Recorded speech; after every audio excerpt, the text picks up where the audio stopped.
Pilig to the max ang fans ng Don Bell sa pagdalo ni Bel Mariano sa premiere night ng solo movie ni Donnie Pangilinan na Good Game. Grateful naman si Donnie kasama ang kanyang mom na si Maricel Laksa at ibang cast sa mga sumusuporta sa kanilang palabas na showing na today nationwide. Ayan. Makaka-direct ng dalawang galing mga artista na totoong mag-ina. Pero so, ako sobrang thankful ako dun. And a lot of the times, and alam to ni Miss Maricel and ni Donnie, may mga rewrites, like, on the day itself, kaya nila, binigay mo yung script, 5 minutes later, game. Sabi ko lang is bawat pelikula ay may magandang kwento. At ako naman naniniwala ako na maganda rin yung kwento namin na makapagbigay ko din ng inspiration sa mga tao.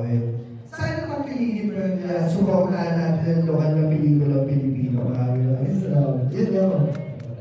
Napakaganda ng sulat ng kwento nito. Masasabi ko lang challenging sa akin itong part na ito kasi sa mga past films na nagawa ko, puro pa sexy ako, ayun, challenging ko ang and sobrang happy ko talaga na nag-agree ako dito sa Good. Sobrang blessed ko dito. Maraming salamat dahil pumunta kayo dito and natutuwa akong nakakakita ng mga tita, mga nanay, mga tatay, hindi lang mga anak. So, ito ay isang movie na pampamilya talaga. Maraming salamat po.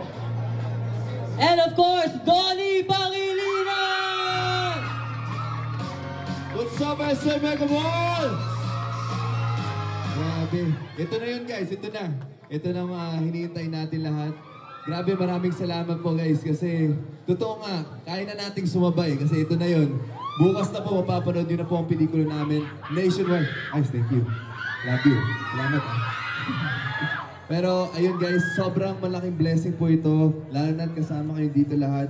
Sana po, ma-enjoy nyo po ang pelikula na pinaghirapan namin. Yun ang pinaka-importante. And we hope that you are also touched emotionally by the story that we've been in the works for so long, for quite a while right now. So, it's really nice that this is really close to our hearts. So, ayun. Hello po!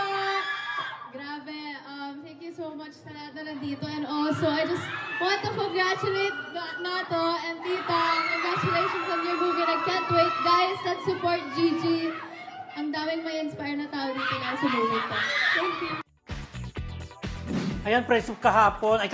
Kahapon ng premiere night. At showing na ngayon. Yep. Umiyak ako, friendship kina Maricel Laksa at saka Donnie Pangilinan. Maganda rin sila sa Maganda movie. siya, friendship. Tapos gusto ko yung atake ni Direct Prime na yung isang maiksing eksena lang, nandun na yung kwento kung bakit nangyari to, bakit nagkaganon, yung ganon. Tapos, hindi mo na mamarin, tumutulo ng luha mo. Just lahat ng pelikula ngayon palabas, parang nakakaiyak, diba? Napansin ko lang.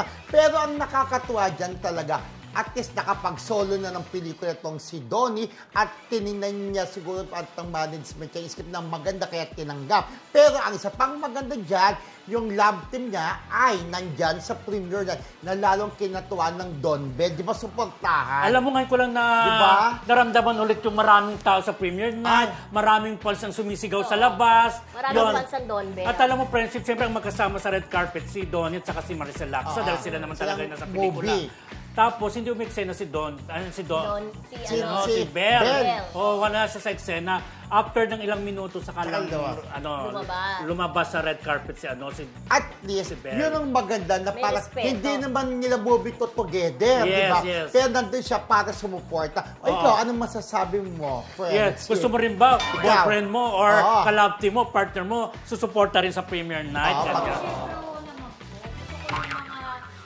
Sa puso ko, nandoon para supportahan ako pag may bago akong movie. So, dream mo rin ba na magkaroon ng premiere night ang movie mo? Ay, oo naman po. Lahat naman po siguro ng taong artista pangarap na magkaroon ng premiere night. Pero sa Viva Max movie, wala pa yung mga ano? Opo, wala pa pong ganun Kasi pinagbawal na pag-initan sa Mangkanor, di ba? Doon nagsimula. na wala. Wala nag-start na bawal ng mga screening, di ba? Dati may mga screening. Dati meron mga private screening, di ba? Nag-stop na pala yun. Oo, mula nung ano kasi kailangan ng permit sa mga sinan bago mag-screening. So, wala na silang premium. Oo, medyo humigpit na. Kasi nga, iba pag Viva Max movie, di ba, mas sexy. Sexy. Kailangan dumaan sa MTRCB, mga ganon. Pero sakaling magkakaroon na ng premiere night ulit yung mga sexy film, sino yung unang-unang dadalhin mo aside sa pamilya mo? Ang una-una kong dadalhin yung mga kaibigan ko na laging sinishare yung mga promotion post ko.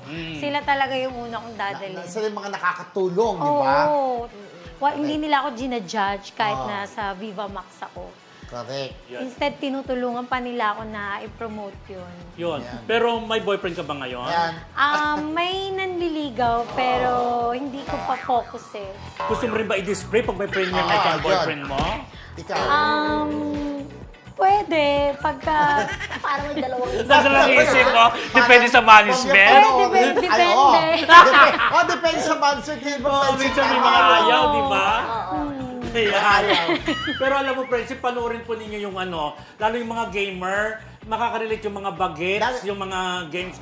Parang yung game na ginamit dyan, friendship, parang dyan lang parang sinadyang ginawa para dyan sa pelikula. Kakaiba yung games na to. Oo. Diba? So, showing na po ngayon ang GG, di ba? Oo. GG, nabida po si Donnie Pangilinan. Showing na po ngayon. At alam mo, friendship, meron doon parang pahulaan kung sino ba yun, na isang contestant. Ay, bongga. So, nadawit dyan si si Sino? Bel Mariano. Sabi, hula niya, ay, si Bel Mariano yan. Ay, si Bel Mariano yan. Parang pili may special participation, no? So, panoorin nila kung si Bel Mariano nga ba yun. Yan, panoorin niyo pa ako, manonood ako. Hinintay ko lang yung karapat-dapat na ibigay sa akin. Ay, ganon? Yung mahal eh. Yung CBID? Yes! Yun.